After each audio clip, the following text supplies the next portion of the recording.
This is CyberQuest Pod, episode 2. Let's dive right in. Moses, second class, went extremely well. But the first question I had for you today was, why Linux? Why do we have to learn Linux fundamentals so soon in the class? It's core. It's core to what it takes to run and support a modern enterprise.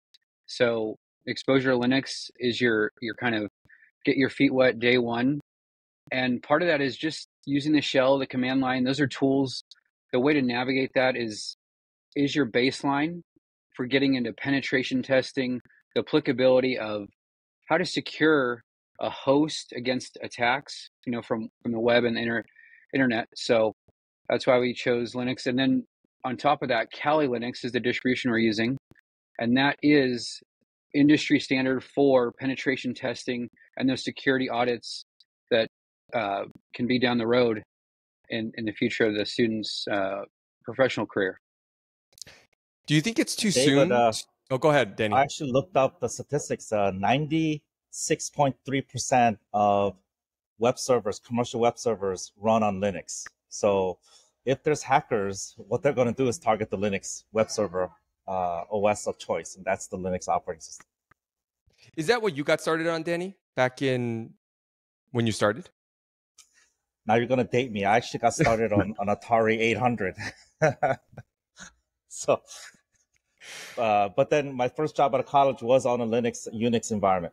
So it was all open systems. Linux, Unix was the servers that I got all my experience in developing and hacking on.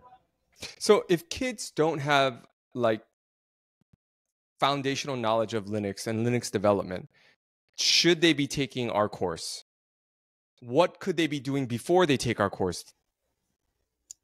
I think having foundational knowledge on how computers work is key. And Linux is just a flavor of one of the operating systems. Now, what's interesting about Linux is very command line based. It's very file based. So if you understand the concept of file based systems, which is almost every operating system, you're going to have a good starting point. Linux, then diving into and learning the core Linux is just going to help you learn how to both defend and understand what it means to have security breaches and how to mitigate that. Great. Speaking of security breaches, recently in the news, we found out that MGM and Caesars got hacked by supposedly the same hacker group or hacking group. I don't know what to say there, but some sort of group. Now, they stole 6 terabytes of data. First, Danny, how could a casino... let me backtrack a little bit. They say that the attack was a result of social engineering. Could you explain what social engineering is? So there's a lot of different ways people can attack a network. Social engineering is using the weakest link in any security, and that's the person. People either get to know identity of another person and fake that identity, or they attack the person themselves through nefarious or phishing means and get their identity and their password. So once you have a user's password or you're granted a user's access to password, you now go into the system as if you're a valid user. And the IT security folks have no idea, it's very hard to differentiate the difference between a user that's logging in with the user's credential or whether it's a hacker that hijacked that identity. So social engineering is a way to take a leverage of that weakest link, and that's the end user itself. How can you defend against social engineering with software? Like, is that even possible? There's no way to defend. What people are doing now is to mitigate. I think most security organizations have come to the realization that you have to assume the hacker is in your network already. Now, once you assume that, then you're looking at either stealth, hide your critical resources, or containment. It's kind of like a battleship. When a missile hits a battleship, battleships are contained in different compartments so the ship doesn't sink and the damage is localized. And that's what corporations are actually trying to do nowadays, is to contain the damage and contain the breach. But as you can imagine, even that's going to be very hard to do with social engineering type hacks becoming more and more sophisticated. They're coming in from all different points of attack. So for this particular attack, though, Danny, you mentioned something before the pod began, and you said they must have been in the network for weeks, if not months. How did you come to that conclusion? Well, just the size of the data breach, 6 terabytes. I know we toss that word terabyte around a lot. I don't think we really realize how large a data set that is.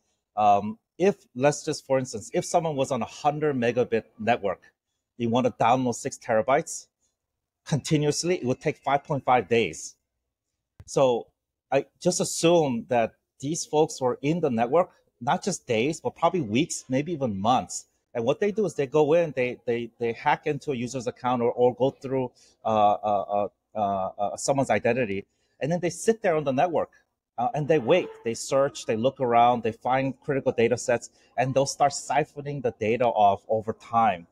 And then until they get discovered. So it's essentially they probably were in there for weeks, grabbing data until they were discovered, and then that containment or that the access point was shut off, and then obviously the disclosure and the realization. But it didn't happen that day.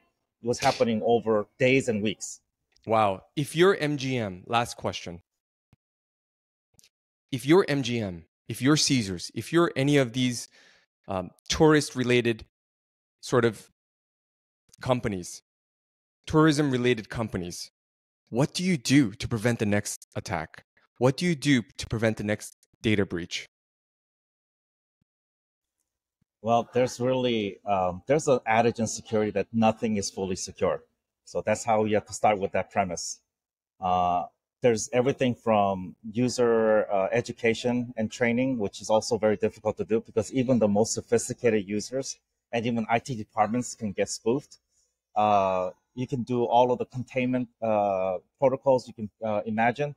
So in the end goal is just fortifying your environment as much as you can to, one, hide and keep your critical information in a stealth area. Number two, contain the breaches as much as possible. Other than that, it's really difficult. I just actually, prior to this call, I was just on a phone call with a former government hacker who turned to the private sector, and he was actually, we were talking about this exact breach, and we're talking about the same thing. There's absolutely nothing you can do to completely mitigate breaches other than what we call stealth and containment, which is the two areas that most companies are now looking at. Got it. Thank you so much. All right. Thanks for dropping by, guys, for CyberQuest Pod, episode 2. It's in the can. Hope to see you guys next week, and we'll be back.